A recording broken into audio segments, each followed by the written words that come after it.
Today I'm going to be talking to you guys about how we use words to persuade people. Now, persuasion is basically your attempt at trying to get someone to think or act in a certain way. Um, there are different sides to people that you need to think about whenever you're trying to persuade them to do something. And these sides are kind of what the textbook refers to as rhetorical proof. Now, when I think of rhetorical proof, I think, okay, that is like the proof that somebody needs to maybe validate them thinking a certain way. So, there are three different components to the rhetorical proof, and that is ethos, pathos, and logos. So, first, I want to talk about ethos. Now, ethos is your credibility. That is how your audience views you, pretty much.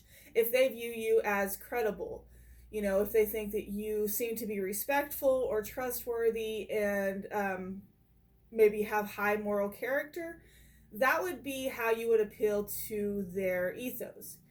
So maybe an example you could give them is think of a time where you were in a situation and you had to maintain really high moral character and had to, make an important decision. And so that might help the audience view you as somebody with high moral character, and they might view you as more credible.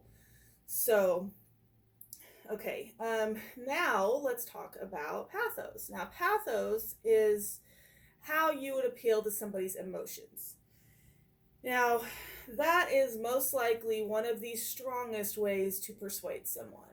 Now, you can appeal to somebody's emotions in several different ways. You can either appeal to positive emotions, which would be like evoking excitement or hope, or you could appeal to or evoke negative emotions like fear or anger.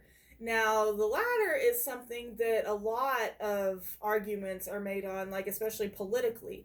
If you think of gun control, that's a big one. That's a good example of trying to persuade someone using their emotions of fear in that instance, because gun lobbyists are not gun lobbyists, but the ones trying to fight for more gun control are trying to play on a parent's fear for their child's safety in school to maybe get more gun control approved, get some more support for their views. Okay, so I've covered ethos, which is the credibility of the person trying to persuade.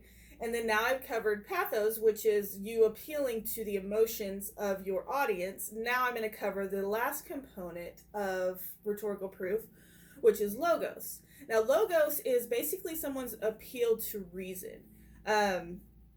If it's not something that you're likely going to reach them on an emotional level, it just doesn't have that strong of a component, maybe you can, reach them on some level of, just making sense to them.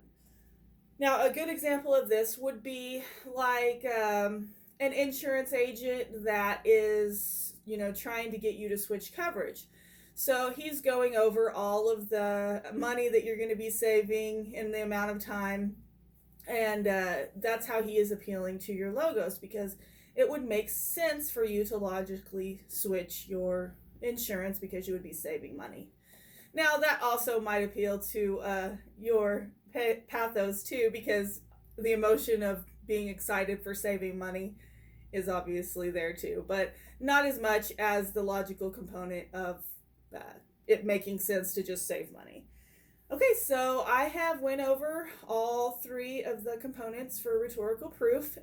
Hopefully you guys can think of all those components and how to effectively appeal to someone in your attempt to persuade them.